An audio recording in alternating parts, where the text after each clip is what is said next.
Amis internautes, frères et sœurs, bonsoir. Heureux de nous retrouver ce soir afin de partager avec vous cette nouvelle méditation qui, je pense, vous fera un grand bien. Vu les événements que nous vivons actuellement, nous devons porter à la parole de Dieu un intérêt particulier. Les temps actuels constituent un enjeu suprême pour toutes les âmes. Des dirigeants et des hommes d'État, des responsables qui occupent des positions de confiance et d'autorité, des penseurs, hommes et femmes de toutes classes, fixent leur attention sur les événements de notre époque. Ils observent les relations internationales, l'intensité croissante de chaque composante de l'histoire terrestre et reconnaissent qu'une situation grave et décisive est sur le point de déclencher une crise prodigieuse. L'histoire des nations, chers frères et sœurs et amis, nous sert aujourd'hui d'enseignement. Dans son vaste plan, Dieu a assigné une place à chaque peuple, à chaque individu. De nos jours, hommes et nations seront mis à l'épreuve avec la mesure placée dans la main de celui qui ne saurait se tromper. Hommes et nations décident de leur sort d'après leur propre choix et Dieu dirige tout pour l'accomplissement de ses desseins. Nous lisons dans le livre de Matthieu 24 au verset 6 et 7, « Vous entendrez parler de guerre et de bruit de guerre, a dit Jésus. Gardez-vous d'être troublés, car il faut que ces choses arrivent. Mais ce ne sera pas encore la fin. Une nation s'élèvera contre une nation, un royaume contre un royaume, et il y aura en divers lieux des famines et des tremblements de terre. Gardez-vous d'être troublés, nous dit le texte, car il faut que ces choses arrivent. » La Bible aussi déclare dans Luc 21, au verset 28, « Quand ces choses commenceront à arriver, redressez-vous et levez vos têtes, car votre délivrance approche. » La vérité triomphera bientôt, chers amis, car la fin de toutes choses est proche. Elle avance à grands pas et silencieusement.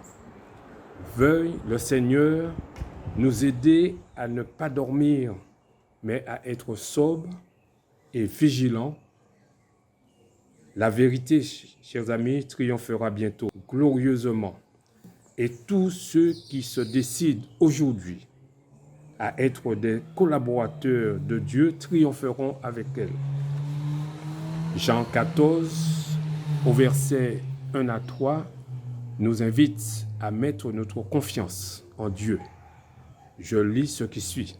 « Que votre cœur ne se trouble point. Croyez en Dieu et croyez en moi.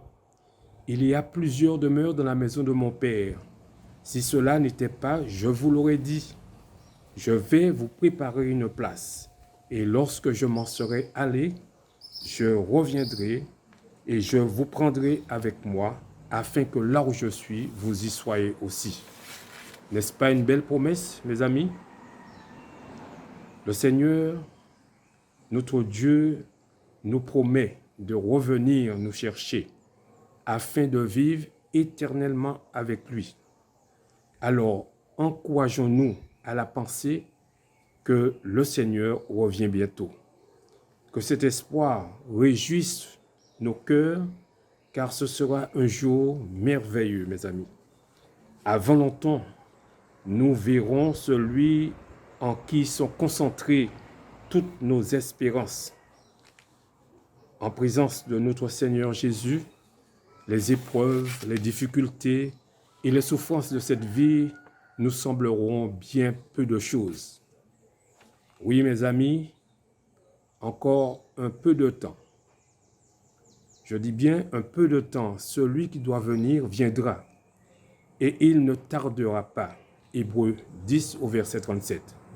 Je voudrais, en terminant cette méditation, vous laisser avec cette promesse que vous pouvez trouver dans 1 Jean 3 au verset 2.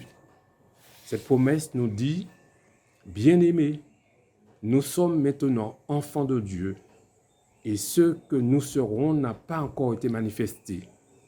Mais nous savons que lorsque cela sera manifesté, nous serons avec lui parce que nous le verrons tel qu'il est. »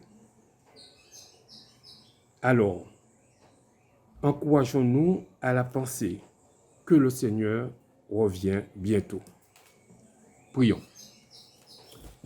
Éternel, notre Dieu, nous te remercions d'avoir été avec nous pendant cette méditation. Tu nous promets de revenir nous chercher et nous te remercions déjà pour cette promesse que tu nous as faite. Aide-nous à nous préparer sérieusement pour ton prochain retour. Nous t'avons prié par le beau nom de Jésus. Amen.